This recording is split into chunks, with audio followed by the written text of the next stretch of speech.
Auspician a Pedro García en Punto de Partida. Universidad del Norte Santo Tomás de Aquino. Superior Gobierno de Tucumán. Caja Popular de Ahorros. EDET Sociedad Anónima. Municipalidad de San Miguel de Tucumán. Personal. ¿Cuándo va a bajar el gasto público? ¿Y por qué tiene que bajar el gasto público? Porque la Argentina vive gastando más de lo que ingresa sistemáticamente y evidentemente nunca alcanzan los ingresos para cubrir el déficit. Entonces, en algún momento hay que ajustar el déficit. Pero es la única forma de hacerlo. No, la otra es aumentando los ingresos, que hasta ahora nunca funciona. Entonces, ¿por qué no probar con bajar el gasto? ¿Y funcionó alguna vez? Es que nunca se hizo. En el mundo hay Tal vez usted sea el experiencias. primer ministro que baje el gasto. No es a lo que apuntamos. ¿Qué tal? ¿Cómo le va? Muy buenas noches. Bienvenidos a Punto de Partida. Antes de hablar de la elección de la provincia de Buenos Aires el 7 de septiembre, que es un acontecimiento político nacional, ya no es una elección provincial, permítame hacer una introducción que está relacionada con lo que dije en otros programas. El peronismo tiene un gran desafío, que es reacomodarse en el mapa político.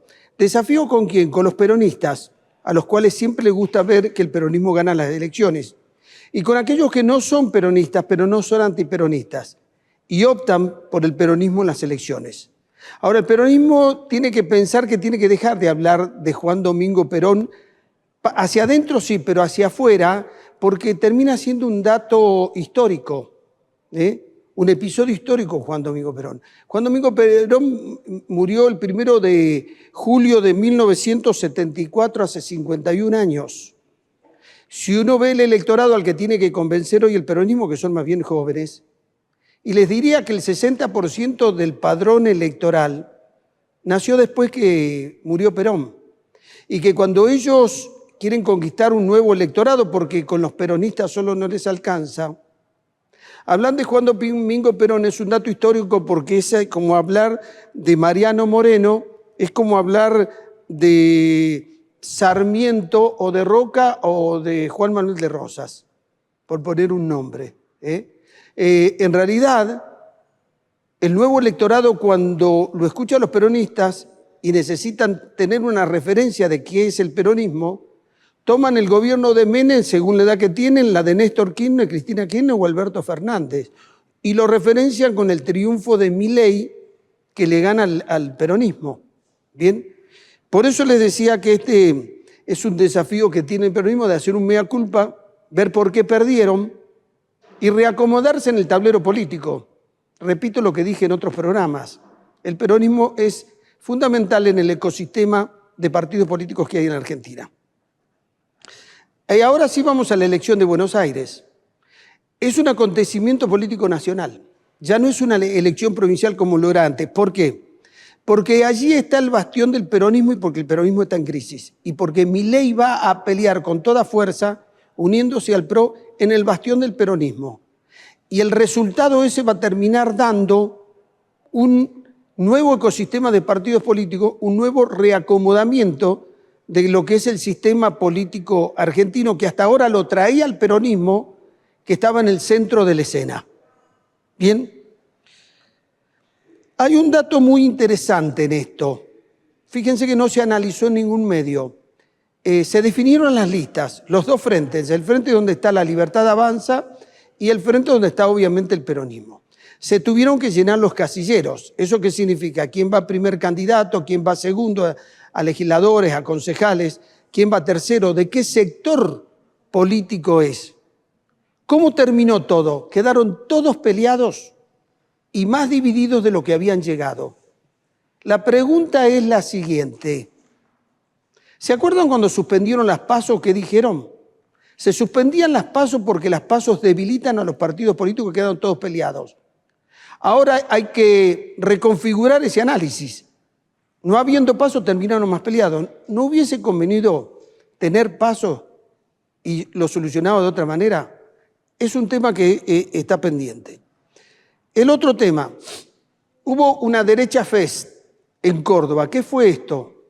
Una puesta en escena política con música, merchandising y un relato al estilo del kirchnerismo y al estilo de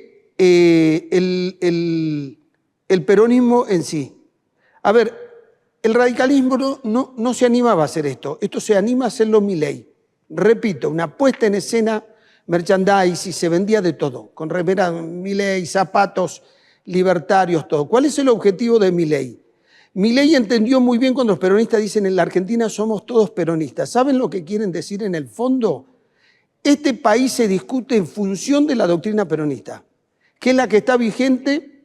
Nadie presentó una diferente, entonces todo se discute en función a los planteos de la doctrina peronista. Milei, ¿qué quiere hacer? Decir, no, yo quiero crear un relato diferente, que está en consonancia con los principios de los liberales. Entonces, hablar de lo que es el mercado, que la gente entienda el rol del mercado en el desarrollo de los países, cómo pararse frente al mercado, frente a la competencia. ¿Qué es esto de competir?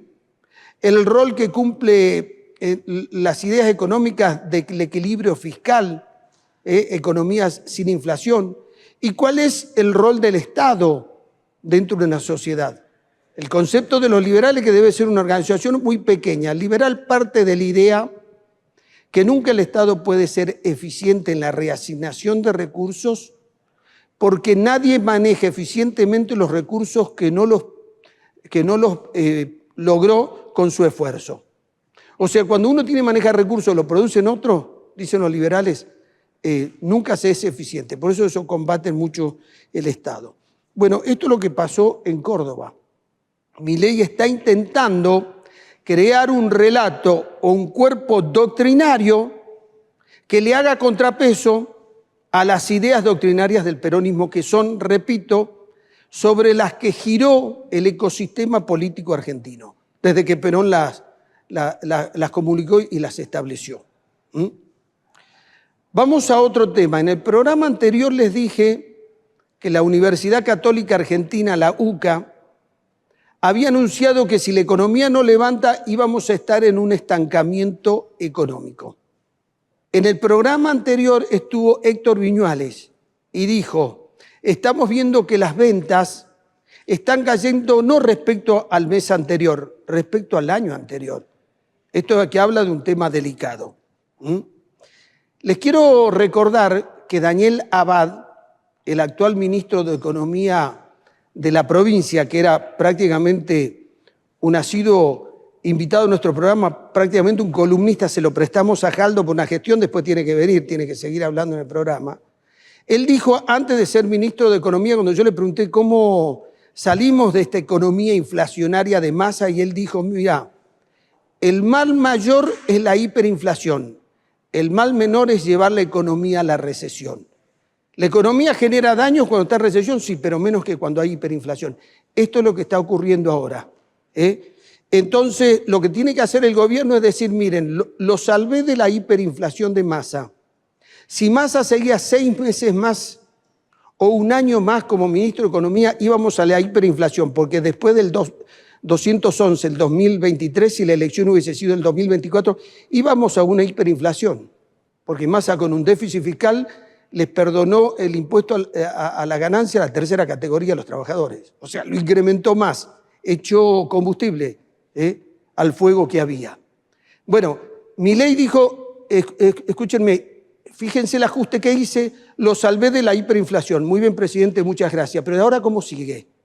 Es lo que le está preguntando a la sociedad. Y bueno, está bien, muy bien. ¿Y ahora cómo sigue? ¿Cómo volvemos a vivir bien?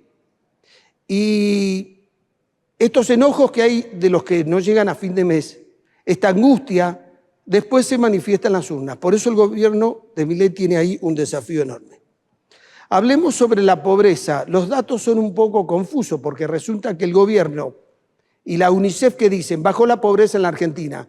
Pero volvamos, viene la UCA y dice, mire, hay varios millones de niños que están hoy con una inseguridad alimentaria. O sea, hay chicos que no están recibiendo las proteínas necesarias por día. O sea, hay chicos que se están yendo a dormir con hambre. Ojo, está poniendo una alarma la UCA.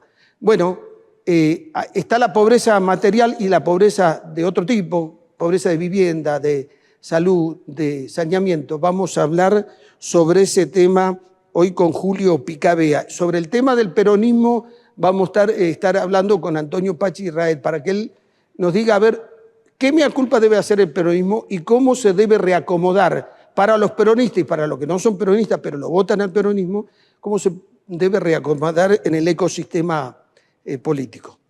Otro tema del que hablamos en el programa anterior, ¿recuerdan que hubo unos audios de profesores que de pronto a los alumnos, a cambio de dinero o de un favor sexual, los eximían?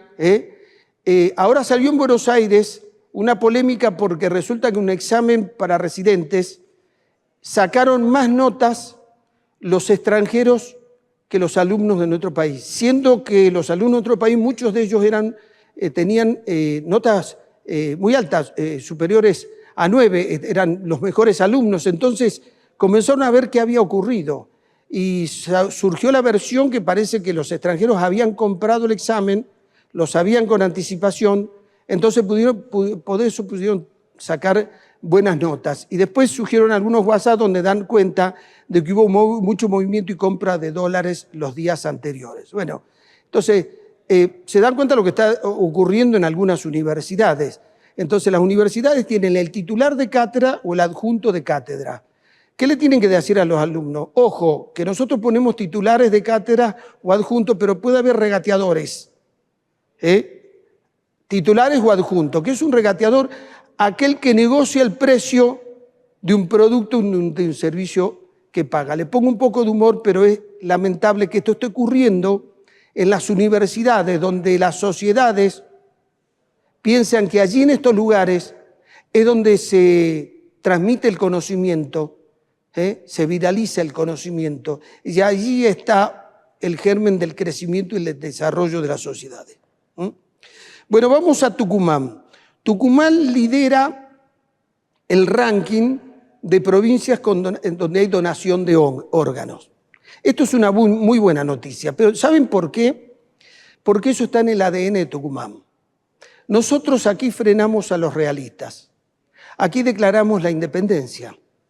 Aquí nació Alberdi, el que inspiró la Constitución. Sin Alberdi, no sé qué hubiese pasado esto de tener que tener una Constitución. Eran las ideas de Alberdi las que iluminaron la Constitución. Aquí nació Nicolás Avellaneda y nació Julio Argentino Roca, dos expresidentes de la Argentina. Este es el ADN del tucumano, el ADN del coraje, del esfuerzo. Aquí se hicieron las mejores carretas del país, se hacían en Tucumán. Este es el ADN. ¿Y saben por qué es importante tenerlo en cuenta? Porque en el ADN hay coraje, grandeza, esfuerzo, solidaridad. Este es el Tucumán del ADN. Es importante tenerlo en cuenta porque hay muchos tucumanos que no creemos en nosotros mismos. Y como dicen los estoicos, para poder hacer algo, lo primero que tengo que hacer es creer en mí mismo. Si no, aquello que voy a hacer, no voy a poder lograrlo. Entonces quería hacer este comentario porque me llena de orgullo saber que Tucumán es la provincia que está primera en el ranking de donación de órganos. También hubo un encuentro sobre biocombustibles en Tucumán, muy importante. Pertenecemos a una de las provincias que podemos hacer un gran aporte a la mutación energética para a una energía que cuide el medio ambiente y que sea renovable. Pero me gustaría darles un dato. Cualquiera que viene del exterior y ve dónde está parada Tucumán y el NOA y cómo puede aportar con los biocombustibles, se preguntaría por qué el parque automotor público hoy no funciona solo alcohol, si ustedes hacen alcohol, o tienen un corte de combustible mucho más alto. Esta es una deuda que tenemos nosotros con nosotros mismos para dar el ejemplo. Vamos a ver este video, por favor. No, che, qué gusto, no me lo dejaste decir, pero la verdad, qué gusto venir a la tele, algo que mataste.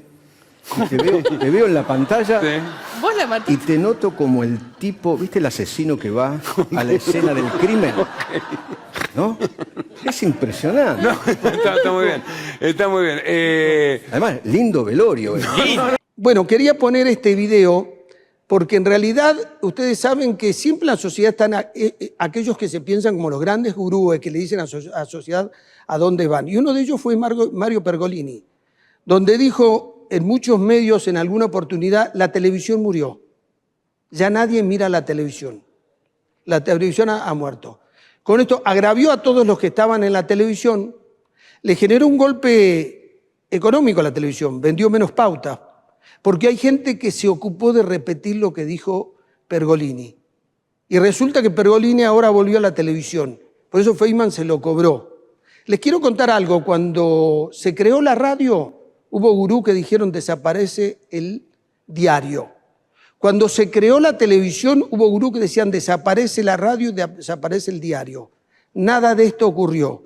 Todo se reconvierte. Ojo con estos gurús que se autoinventan a sí mismos y andar repitiendo lo que ellos dicen. Lo que ocurrió en la realidad es que se multiplicaron los micrófonos, se multiplicaron las pantallas, se multiplicaron los comunicadores. Y esto dicen que le dio mayor pluralismo a la democracia. Ahora, no sé si incrementamos la cantidad de verdad que conocemos, porque ejercer la comunicación, el periodismo, requiere de ser muy rigurosos, de hacer permanentemente un acto racional y analítico que lleva mucho tiempo y requiere de mucho conocimiento y mucha experiencia. Bien, quería hacer este comentario. Bueno, y también, ¿qué va a pasar hoy en el programa? Álvaro Uranes se va a referir a un hecho histórico, se cumplió un nuevo aniversario, que está relacionado con la corrupción en la democracia. Y como siempre hay alguien que está dispuesto a denunciar la corrupción, y ese que denuncia a veces es un incomprendido de la sociedad y recibe menos apoyo del que tendría que recibir de la sociedad, porque la sociedad se beneficia cuando hay gente que denuncia la corrupción. Pues esto generó un asesinato en el Senado de la Nación, donde murió un senador Bordaberry, pero el sicario que iba a matarlo, porque acá hubo un asesinato por interpósita persona, lo iba a matar a Lisandro de la Torre, que era un socialista, que tenía muchas ideas que después las implementó Perón. Lisandro de la Torre tenía las ideas, Perón las implementó muchas veces que coincidió. Bueno, iban para él. Después, Lisandro de la Torre, después del asesinato que ocurrió en 1935, renunció al Senado y a los 2 años se suicidó. Bueno, un episodio que tiene estos elementos: corrupción en la democracia, gente que denuncia, las represalias al que denuncia y cómo estos hechos nos acompañaron a lo largo de nuestra historia.